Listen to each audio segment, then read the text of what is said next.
Vous demandez à le jeune Belambela, ministre des Affaires étrangères, de faciliter l'obtention des passeports. Des passeports. Alors, vous êtes amusant. Comme on disait en dialecte, on a l'impression que vous envoyez la pluie, vous cherchez du feu. Non, nous savons très bien pourquoi, je sais pourquoi j'envoie ce message. Bon, ça coûte cher le passeport chez vous. Hein. J'ai reçu un autre Camerounais, ancien sportif, Alain Bellatier, qui m'expliquait qu'un passeport au Cameroun coûte entre 300 et 500 000 francs CFA. Pourtant, les droits de terme pour obtenir son passeport sont de 75 000 francs CFA. Mais finalement, le minimum que vous payez pour avoir un passeport serait, je n'ai pas vérifié au Cameroun, de 375 000 à 575 000 francs CFA. Ça, si les gens le disent, c'est cela. C'est devenu un business. Si, c'est un business. Ça a toujours été un business. Les rares personnes qui sont sorties peut-être du Cameroun sans avoir payé un centime, c'est moi. Je dis, je fais partie des rares personnes. Il y a de cela 2017, il y a ça 23 ans, les droits de timbre pour se faire un passeport étaient de 11 000 francs, je crois bien. J'avais payé 11 000 francs pour mon premier passeport. Comment expliquer qu'au bout de 23 ans, nous en sommes arrivés à 500 000? Pas officiellement, car officiellement, c'est 75 000 francs. Officieusement, mais ça, c'est ici à l'ambassade du Cameroun. Regardez que quand vous allez là-bas, c'est la seule ambassade auquel vous payez tout à la main. Ils n'aiment pas les cartes bleues ni les chèques. Hein? Non. Vous savez pourquoi? Je vais vous expliquer ce que ces agents de l'ambassade m'expliquent à moi, parce qu'en off, ils parlent beaucoup. Il se trouve qu'il y a des gens au sein de l'ambassade du Cameroun à Paris qui ne sont pas payés avec des fiches de paye, qui ne sont affiliés à aucune sécurité sociale. Donc le mano à mano qui se passe là permet qu'on leur verse de quelque chose à la fin du mois. Et ça, je l'ai vérifié à la source, je vais citer les noms. En septembre dernier, je suis invité pour la 4e fois à l'ambassade du Cameroun par Xavier Ongolo. Vous savez qui c'est? Oui. Et je lui pose la question, pourquoi vous maltraitez les Camerounais? Mais comment ça on maltraite les Camerounais? Pourquoi le visa pour aller au Cameroun est le plus cher en Afrique centrale, ici à l'ambassade du Cameroun? 125 €. Vous faites comment? Il me dit que c'est la loi des finances qui a été votée. Je lui dis, mais votée par qui? Il me dit, les députés. Je lui dis, bon, vous vous foutez de ma gueule. Vous parlez de ces gens qui dorment et qui se réveillent pour applaudir. Ce sont eux qui ont voté? Non, la loi des finances du ministère. Je dis, bon, en ce cas, organisez-moi un rendez-vous avec M. Moutazi, ministre des Finances. J'ai des questions à lui poser là-dessus. Finalement, pourquoi vous ne prenez pas des cartes bleues et des chèques? Pourquoi? Je lui ai posé la question à Xavier Ongolo. S'il nie, je vais montrer qu'on a été ensemble en septembre dernier, le jour où vos filles manifestaient là-bas et elles ont été interpellées. Oui. Dans l'après-midi, j'y étais. Oui. Et je n'étais pas seul. J'ai amené un témoin. Pourquoi on ne dise pas de mon cas? J'ai qu'il m'a fort, on lui a donné l'argent. Non, j'ai insisté d'amener un témoin qui a d'ailleurs enregistré notre conversation. Bien. Et alors il me dit que normalement, le prix du visa, ce n'est pas 125 €, mais c'est plutôt un autre prix, moins 125 €. Mais ils ont décidé de monter à 125 € comme ça. Le surplus qu'il y a, ils regroupent ça à la fin du mois pour redistribuer aux agents qui travaillent. C'est Xavier Ongolo, vice-consul du Cameroun à Paris, qui me donne cette information en septembre. Oui. Cela donc est venu confirmer ce que les agents me donnaient comme information avant. Comment peut-on, dans une ambassade, dans un consulat crédible sur la place parisienne, ne pas payer les agents territoriaux qui y travaillent comme la loi française l'exige, ne pas les affilier à la sécurité sociale? Comment à ce point-là précariser d'autres Camerounais qui travaillent pour le Cameroun? Comment vous faites? Allez-y dire que Jacques Moifou est opposant ou quoi que ce soit. Comment vous faites? C'est pour cette raison que comment on l'appelle, Ketchanke qui est... Ah oui, monsieur Ketchanke, d'ailleurs, ce jour-là, il est venu nous trouver lors de l'entretien. Hein? Il a dit qu'il venait nous saluer. Ça m'a beaucoup surpris que monsieur Ketchanke vienne me saluer. Oui, voilà.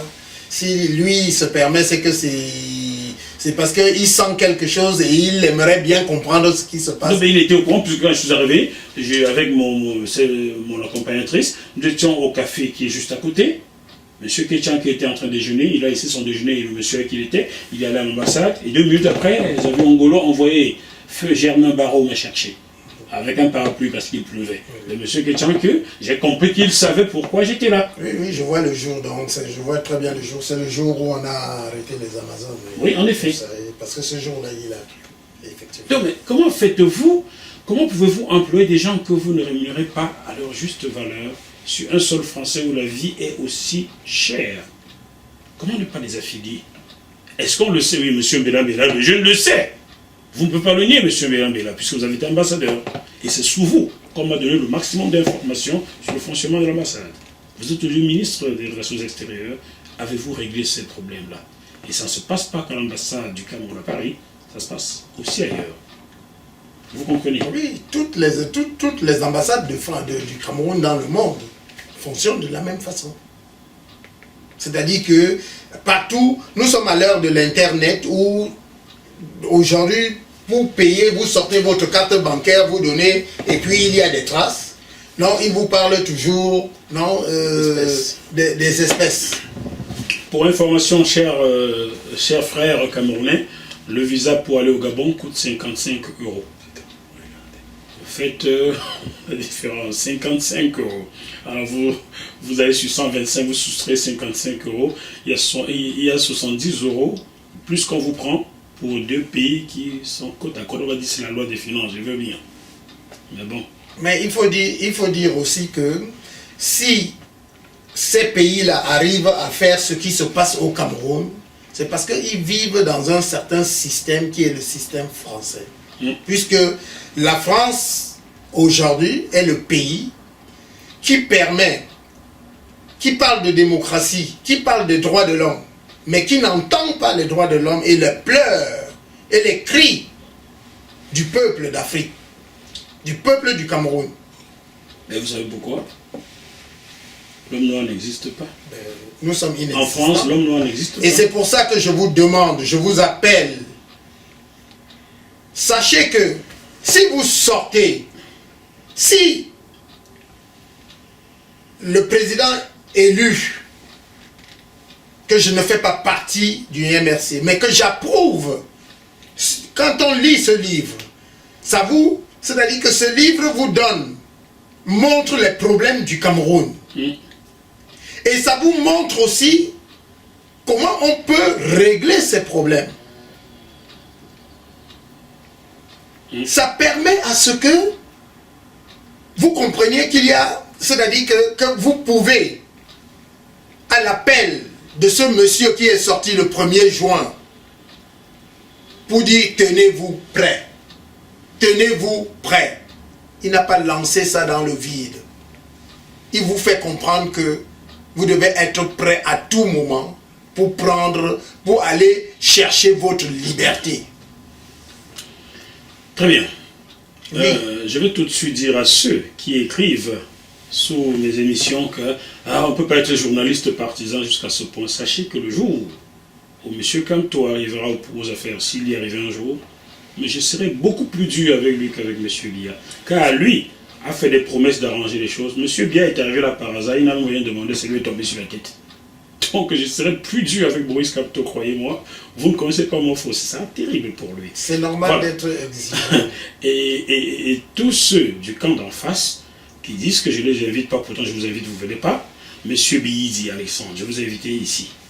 Vous n'êtes pas venu, j'attends toujours. Madame Véronique, le maman, je vois que vous regardez mon statut WhatsApp ces jours, c'est chaque photo je mets vous regarder, mais vous n'avez jamais répondu à mon invitation. Venez. Monsieur David Vendôme, vous avez demandé mon amitié sur Facebook. Je vous ai écrit 150 millions de fois. Vous ne venez jamais. Venez. Venez répondre à mes questions, c'est tout. Je n'ai pas été tendre avec vous quand je dis que vous ne faites plus dans la lutte. Votre ennemi n'est plus Paul Biya. C'est vous-même votre ennemi désormais. Exactement. Donc je ne serai pas tendre avec vous aussi en face. Je suis chacun dans son rôle. Vous comprenez? Donc je vous attends. Sentez-vous libre, contactez-moi. Venez défendre votre champion. Ici. Voilà. Vous faites votre devoir de journaliste. Oui. Vous faites votre devoir de journaliste. Et si vous ne le faites pas, on vous le reprochera. D'ailleurs, ceux qui ont un doute sur ce que Jackie Moifoué, et vous êtes nombreux à avoir des doutes, lisez mon livre « Ils ont vendu mon frère ». C'est là. Lisez-le. Vous allez comprendre. Mes discussions avec Dominique Strauss-Kahn, Michel Roussin, qui est Monsieur France-Afrique de Chirac, qui était numéro 2 du groupe Bolloré, je les étale un peu là-dedans. Je ne passe pas par 4 chemins. Et tout comme Vincent Bolloré qui a fui la discussion avec moi. J'ai dit bien qu'il a fui. vendredi 8 juillet 2005, il m'a tapoté là me disant, je sais que vous voulez me parler, mais laissez-moi un peu de temps, jusqu'aujourd'hui je l'attends comme les chrétiens attendent Jésus. Donc que ce soit Bolloré, Paul Biya, Maurice Kamto, Jean Ping, Afin Guessant, je cite ceux que j'ai reçus. Si bon, mais je n'ai pas reçu Paul Biya, lui on ne le voit jamais. Donc tous ceux que j'ai reçus, je parle librement comme ça, dans le respect. Je fais mon travail. Voilà, j'ai dit ce que j'avais à dire. Bon, doyen, oui. Le mot de fin à tes frères ou tes enfants qui sont là. Ce que je peux leur dire, c'est déjà, j'ai donné une partie tout à l'heure, c'est-à-dire leur faire comprendre que il est urgent, très urgent. Nous ne pouvons pas accepter le gré à gré au Cameroun. Nous ne pouvons pas faire tout ce que nous avons fait pour arriver en si bon chemin et s'arrêter. Nous devons nous lever tous ensemble dans les jours qui viennent. Moi personnellement, je dis, avant même de venir à l'émission, j'avais déjà commencé à contacter des entités, toutes les entités qui sont ici dehors, en diaspora, pour leur faire comprendre que on doit se lever comme un seul homme pour pousser ce gouvernement dehors. D'où je demande à tous ceux qui sont sur Facebook, qui font des directs et qui sont en train de se taper dessus pour détruire une lutte qu'ils ont eux-mêmes portée à un moment donné ici dehors, de laisser toutes ces querelles de côté et de venir avec nous, qu'on se mette ensemble pour libérer le 237. Je dis bien libérer le 237. Nous avons les moyens. Il y a un gouvernement qui est là, qui est en train de préparer sous notre nez le gré à gré. Peu importe de la manière dont ce gré à gré va venir. Mais il sera là. Et il sera trop tard à ce moment-là de dire, ben oui, on aurait dû faire ceci. Ou alors il faut aller se battre pour... Si nous anticipons dès maintenant, en dénonçant et la France, parce que rappelez-vous la Côte d'Ivoire avec Gbagbo, quand l'armée régulière était dépassée, c'est l'armée française qui est sortie pour aller chercher Gbagbo et son épouse là où ils étaient. C'est pour ça que je vous demande de ne pas oublier cette France. Dans toutes les émissions que vous allez faire, consacrez quelques minutes à dénoncer la France. Macron a dit ici, il y a un sentiment anti-français. Et ce sentiment anti-français, nous devons le cultiver.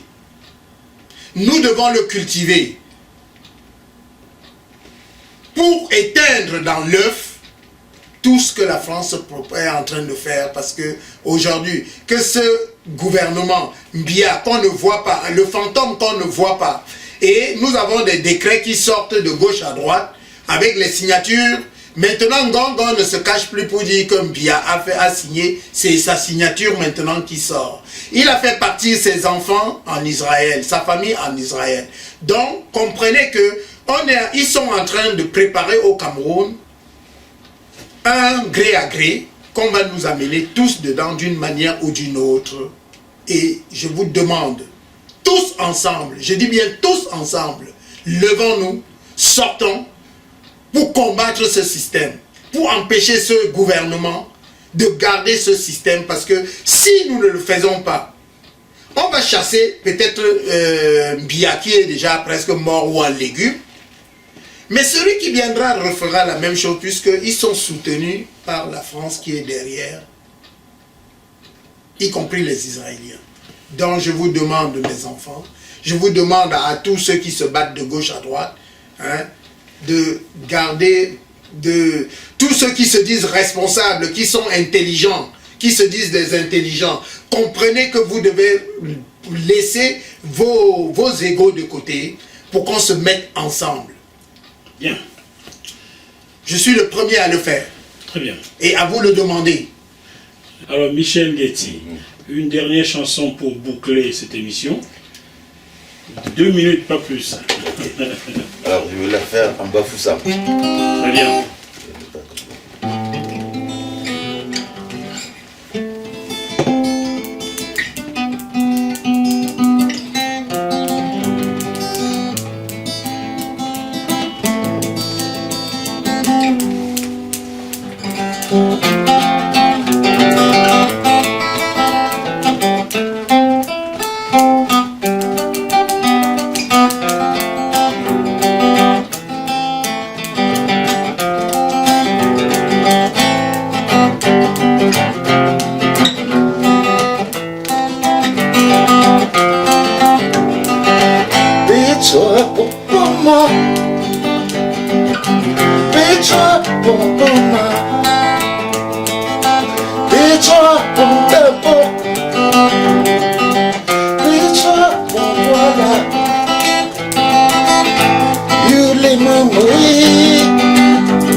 Chers téléspectateurs du Book Politique, sujet MTV+, ici prend fin cette émission. J'espère que vous l'avez aimé, j'espère que les conseils que vous ont envoyés le doyen et Michel Guetti, vous les avez bien retenus et que la paix reviendra en votre sein. On se retrouve sur ce même plateau avec d'autres invités dans quelques jours. D'ici là, malgré la situation extrêmement compliquée ça et là, gardons quand même la banane. A très bientôt. Bye bye. Bye bye. Merci, merci. Merci à GMTV+. Continuez de donner la parole à ceux à qui on la refuse.